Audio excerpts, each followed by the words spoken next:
Bonjour à tous et bienvenue dans cette vidéo où on va faire un rapide résumé des résultats des Golden Globes 2024. La cérémonie a eu lieu le dimanche soir, pour nous dans la nuit de dimanche à lundi à 2h du matin, heure française. Et donc les résultats sont tombés et je voulais partager ça avec vous, les différents résultats. Pour ce qui est des films, en l'occurrence, les séries, je ne vais pas traiter, je vais juste traiter des films. Et on va commencer directement avec le meilleur film dramatique. Les nominés étaient The Brutalist, Un Parfait Inconnu, Conclave, Dune Partie 2, Nickel Boys et 5 septembre.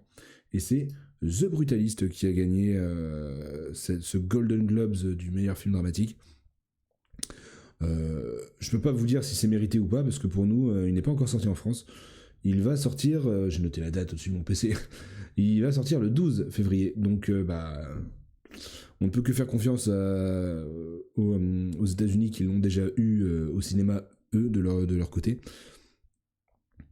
Ensuite, on va rapidement passer à la suite pour la meilleure performance pour une actrice dans un film dramatique.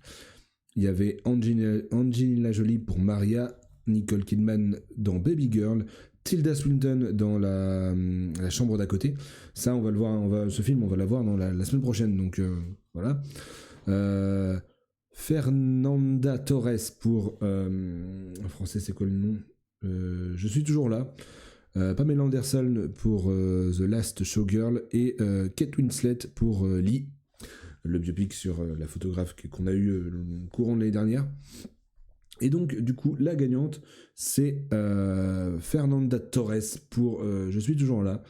Je crois que, si je dis pas de bêtises, je crois qu'on l'a pas eu non plus en France, je crois. Ou alors je suis passé totalement à côté. Mais bon. Donc voilà.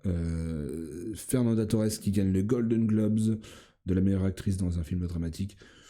Peut-être que c'est mérité. Là, encore une fois, je ne pourrais pas le dire. J'ai pas vu le film, ou alors il n'est pas encore sorti en France. Je vous avoue que je ne sais pas. Mais je le mets de côté et je ferai mes recherches juste après la vidéo. On passe maintenant au meilleur acteur dans un film dramatique qui est... alors bon, on va commencer par les nominés. Adrien Brody pour The Brutalist, Timothée Chalamet dans Un Parfait Inconnu, Daniel Craig dans Queer, Colman Domingo dans Sing Sing, Ralph Fiennes dans Conclave et Sebastian Stan dans The Apprentice, qu'on a eu récemment, film biopic sur Donald Trump, voilà. Et c'est Adrien Brody qui gagne pour The Brutalist. Encore une fois, le 12 février, on verra ce que ça donne. C'est un film que j'attends énormément. Donc à voir. Encore une fois, à cause des retours qu'on a eu aux États-Unis, qui vendent ça comme un film exceptionnel, donc sincèrement j'ai envie de voir ça. J'ai envie de voir ça. Ensuite on va passer au meilleur film musical ou comédie. Alors, petite particularité pour les Golden Globes, il n'y a que 2 catégories de films et ils rassemblent plusieurs films dans ces catégories. Parce que là vous allez voir, dans meilleur film musical ou comédie, il y a The Substance. Et The Substance, c'est pas une comédie musicale, c'est encore moins une comédie. Mais voilà, il n'y a pas de catégorie film d'horreur, il n'y a pas de catégorie film d'action, il n'y a pas de catégorie... Il y a vraiment film dramatique et comédie ou comédie musicale. Je ne sais plus la raison, j'ai pas envie de vous dire de conneries, mais voilà, c'est à l'époque où les Golden Globes ont été créés, c'était les principales, on va dire, catégories. Ça mériterait une mise à jour quand même. Ça mériterait une belle mise à jour. Donc du coup, comme je disais, les meilleurs films musicaux ou comédie musicale, enfin, les meilleurs films comédie ou musicale, les nominés étaient Anora, Challengers, Emilia Perez, A Real Pain de Jesse Eisenberg, qu'on va avoir nous le 26 février au cinéma, The Substance ou Wicked. Et le gagnant est Emilia Perez, film français, Jacques Audiard, évidemment, meilleure comédie musicale pour lui en l'occurrence. C'est 100% mérité. J'ai pu le rattraper moi de mon côté. J'avais pas été le voir au cinéma au moment où il était au cinéma, mais j'ai pu le rattraper en VOD payante, attention, en VOD légale, et c'est amplement mérité. Bon, j'ai pas d'éléments, je dis que c'est amplement mérité, mais c'est un peu... Ouais, j'ai pas d'éléments de comparaison parce que en soi j'ai pas vu Wicked pour ce qui est des comédies musicales. En vrai, j'ai mérité, mais en fait, dans la liste des nominés, bon, Real Pain, c'est normal, il est pas sorti, mais tous les autres, je les ai pas vus, en fait. Il y a que Emilia Pérez que j'ai vu. Anora, pareil, j'ai loupé. Donc bon, c'est une comédie musicale et sincèrement une très très bonne comédie musicale. En plus, qui traite de sujets pas très faciles, qui traite de sujets pas forcément évidents à traiter pour une comédie musicale, mais il le fait avec brio. Bravo Jacques Audiard, bravo la France. Représente, et c'est pas la dernière fois qu'on va entendre parler d'Emilia Pérez. Meilleure performance pour une actrice dans un film comédie ou musical. Amy Adams dans Night Beach, qu'on n'a pas encore eu en France, je crois. Cynthia Erivo dans Wicked. Carla Sofia Cascogne dans Emilia Pérez. Mickey Madison dans Anora. Demi Moore dans The Substance. Et Zendaya dans Challenger. Et c'est Demi Moore qui gagne le Golden Globes de la meilleure actrice. The Substance, encore une fois, c'est pareil, je n'ai pas pris le temps d'aller le voir au cinéma et c'est bien dommage. Mais voilà, je le rattraperai et je ne doute pas que ça soit mérité. Des images que j'ai vues et des retours que j'ai eus de Demi Moore se donnent pour ce film et bravo à elle. Meilleure performance pour un acteur dans un film musical ou comédie. Les nominés: Jesse Eisenberg dans A Real Pain, Hugh Grant dans Heretic, Gabriel Labelle dans Saturday Night, Jesse Plemons dans Kindness, Glenn Powell dans Hitman et Sebastian Stan dans A Different Man. Et c'est Sebastian Stan dans A Different Man qui gagne. Pas de date de sortie française, il me semble, pour le moment pour ce film. Donc voilà, je ne peux pas... En ce moment, alors, peut-être que je fais un peu plus attention à ces détails, vous me direz dans les commentaires, mais A24, qui est marqué en bas à droite là-bas, je vois de plus en plus de films qui produisent sortir, ou alors j'avais jamais fait gaffe, mais A24, par exemple, il me semble que j'ai vu ça où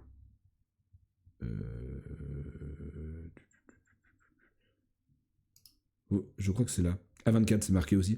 Donc voilà, j'ai l'impression que, puis au-delà de ce qu'on m'a dit, la plupart des films qui produisent sont des films assez qualitatifs, donc je vais pas trop m'avancer là-dessus parce que j'en suis pas sûr, mais voilà, pour revenir à Different Men et Sebastian Stan qui gagne donc le Golden Globes du meilleur acteur, à voir une fois que nous on aura une date française, nous, de notre côté. Mais voilà, bravo à lui. Maintenant, on passe au film d'animation. Le meilleur film d'animation, donc, il y avait Flow, il y avait Vice Versa 2, Memoir of the Snail, Vaiana 2, Wallace et Gromit et Le Robot Sauvage. Alors là, sincèrement, de mon côté, moi, ça se battait entre Flow et Robot Sauvage. Je voulais pas que les autres gagnent, surtout pas Vaiana 2. Et j'ai été très heureux de savoir que c'est Flo qui gagne. Pour ceux qui l'ont pas vu, c'est un film, évidemment, on suit un chat, un film muet. Il n'y a pas de dialogue, il n'y a rien. Mais c'est très beau, très très beau visuellement et très très touchant. Je vous invite à le rattraper dès que possible. Meilleur film langue étrangère, All We Imagine a Light pour un film d'Inde, Emilia Pérez pour la France. The Girls with Needle pour le Danemark, I'm Still Here le Brésil, donc c'est I'm Still Here, c'est Je suis toujours là.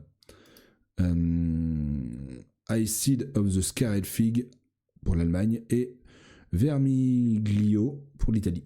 Désolé pour la prononciation de tous ces noms, mais dans tous les cas, c'est la France qui gagne avec Emilia Pérez. Bravo à Jacques Audiard pour son 2e Golden Globes. C'est mérité, même si, encore une fois, je dis ça, mais j'ai pas vu les autres.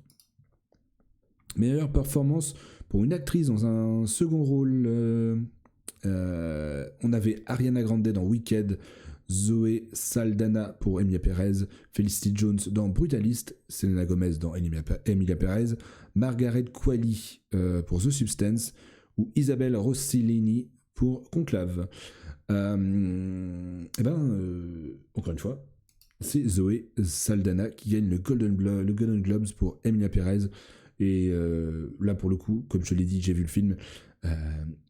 Et elle mérite complètement cette récompense. Meilleure performance pour un acteur dans un rôle secondaire pour un acteur, du coup masculin. Denzel Washington dans Gladiator 2. Kieran Culkin, ouais, je l'ai dit très mal, je suis désolé. Pour Real Pain, Guy Pearce dans Brutalist, et Jeremy Strong dans The Apprentice. Yura Barizov pour Anora et Edward Norton dans Un Parfait Inconnu. Et c'est Real Pain qui gagne le Golden Globes, en tout cas. Est-ce que je me relance à dire son nom? Je suis pas sûr. Donc voilà, bravo à lui. J'ai pas envie, j'aime pas écorcher les noms et voilà, bravo à lui. Will Payne donc qui repart avec une statuette. Meilleur réalisateur, Jacques Audiard pour Emilia Pérez, Sean Baker pour Anora, Brady Corbett pour The Brutalist, Edward Berger pour Conclave, Coralie Fragé pour The Substance, et Payal Kapadia, excusez-moi, encore une fois, prononciation, pour All We Imagine a Light. Et donc, c'est... voilà, excusez-moi, j'ai cherché la bonne image. C'est Brady Corbett pour The Brutalist. The Brutalist, encore une fois, qu'on n'a pas encore vu, mais voilà. Il est quand même reparti avec quelques statuettes, le monsieur. Enfin, le film. Le film est quand même reparti avec quelques statuettes. J'en compte au moins 2 là. Donc voilà. Meilleur scénario ensuite. Le meilleur scénario en nominé, il y avait Anora, The Brutalist, Conclave, Emilia Pérez, A Real Pain et The Substance. Et à la surprise générale, et merci, c'est Conclave qui gagne. Conclave qui est hyper bien. Enfin, vraiment, c'est une des surprises de cette fin d'année. Conclave par Edward Berger, un réalisateur allemand, je crois, de mémoire. Bravo à lui, meilleur scénario. C'est une très belle surprise. Le scénario est très très bon. Le scénario est hyper captivant. Et je pense qu'il peut tracer son petit chemin dans les Oscars, dans ce qui va suivre.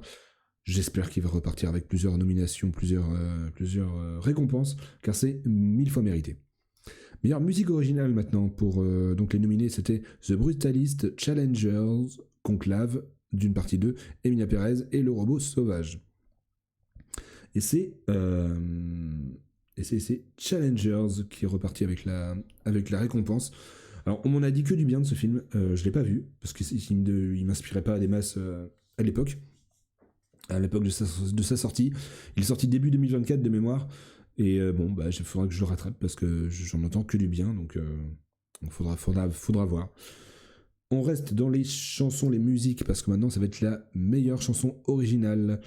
The Last Showgirl pour Beautiful That Way, Challenger pour Compress Repress, Emilia Pérez pour El Mal, Better Man pour Forbidden Road, The Wild Robot, le robot sauvage pour Kiss the Sky, et Emilia Pérez pour Mi Camino. Donc pour les deux Emilia Pérez, donc il y a El Mal qui est chanté par Zoé Saldana et Mi Camino qui est chanté par Selena Gomez. Et c'est Selena Gomez qui gagne avec Mi Camino. C'est les deux morceaux que j'écoute le plus. El Mal et Mi Camino. C'est mérité. C'est amplement mérité. Voilà pour ce qui est des films. Écoutez, j'espère que ça vous a plu. J'espère que j'ai été assez clair, précis. Si vous avez des avis à donner, si vous avez des favoris qui n'ont pas été pour vous, qui aurait mérité de gagner tel ou tel prix, n'hésitez pas à me le dire dans les commentaires. Je vous retrouve très rapidement pour des nouvelles vidéos, soit du let's play, soit du cinéma. Merci à tous d'avoir suivi et on se retrouve très vite. Allez, salut.